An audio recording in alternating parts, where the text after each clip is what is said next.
계속해서 대구 경북 소식 전해드리겠습니다. 김천과 군위, 고령, 봉화 등 경북 일부 지역에 한파특보가 내려진 가운데 강추위가 기승을 부리고 있습니다. 오늘 아침 최저기온은 대구 영하 4.5도를 비롯해 영천 영하 12.2, 안동 영하 13.3, 봉화 영하 17.1도 등 어제와 비슷한 분포로 춥습니다. 하지만 낮 최고 기온은 대구 4도, 안동 3, 봉화 1도 등으로 어제보다 조금 오르겠습니다. 대구 기상대는 이번 추위는 내일 아침까지 이어지겠고 내일 대구의 낮 최고 기온이 5도까지 오르는 등 낮부터는 평년 기온을 회복하겠다고 예보했습니다. 올해 창립 5주년을 맞은 대구문화재단이 창립 이후 처음으로 비전을 선포했습니다. 문화예술을 통해서 대구를 더욱 살찌우겠다는 겁니다. 윤태호 기자가 취재했습니다. 지난해 12월 12일 대구문화재단 문무학 대표는 대구 문화에 청바지를 입히자라는 슬로건을 발표했습니다. 보수와 배타, 패거리 문화를 없애기 위해 젊음과 자유로 상징되는 청바지를 전면에 내세운 겁니다. 슬로건을 발표하고 한 달 만에 이번에는 대구가 크는 문화, 문화가 크는 대구라는 비전을 제시하고 대구와 문화의 상생을 강조했습니다. 대구문화재단이 비전을 선포한 것은 설립 이후 처음입니다. 지금까지 관주도의 문화재단 운영에서 민간이 주도하는 문화재단으로 탈바꿈시켜 보겠다라고 하는 것이 제 욕심입니다. 우선 지역 문화예술 지표조사에 착수해 조사 결과를 토대로 문화예술 정책을 새롭게 재편할 계획입니다. 공연예술지원센터를 조성해 서울대학로와 같은 소극장 거리를 만들고 대구 토종 연극과 뮤지컬을 제작해 상품으로 육성할 계획입니다. 또 기업들의 문화예술 공헌 사업인 메세나를 활성화하고 ARS를 통한 소액 기부를 독려해 문화 나눔을 확산시키기로 했습니다.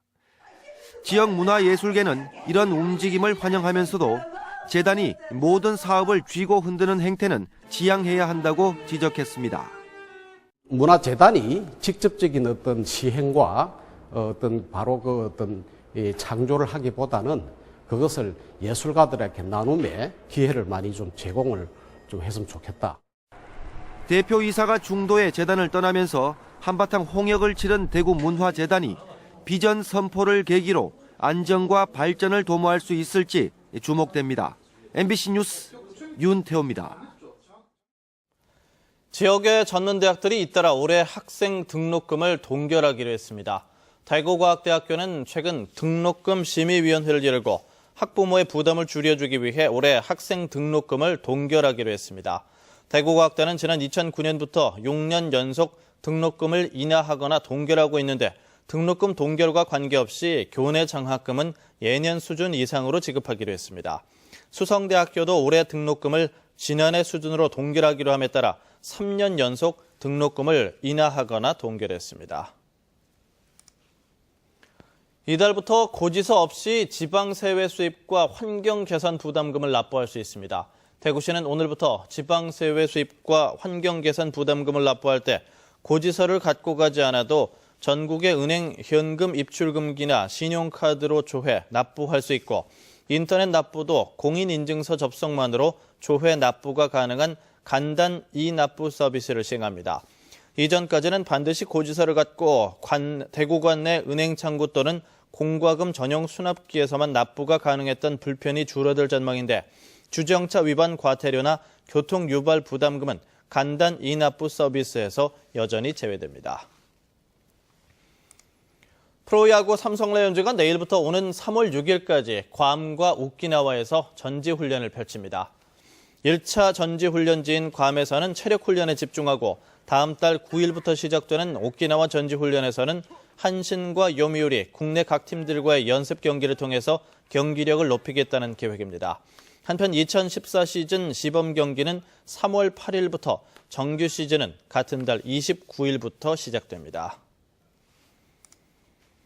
김천경찰서는 치안 인프라 확충을 위해서 34억 원의 예산을 들여 방범용 CCTV 설치를 대폭 확대합니다. 김천 혁신도시 조성이 가시화됨에 따라 다음 달 중에 혁신도시 내 23곳에 82대의 CCTV를 조기 설치하고 김천 시내 79곳에도 올해 안에 102대의 CCTV를 증설할 계획입니다. 또 증가하는 CCTV를 효율적으로 통합 관리하기 위해 김천시와 협의해서 2016년 시범 운용을 목표로 CCTV 통합 관제센터 건립을 추진하고 있습니다.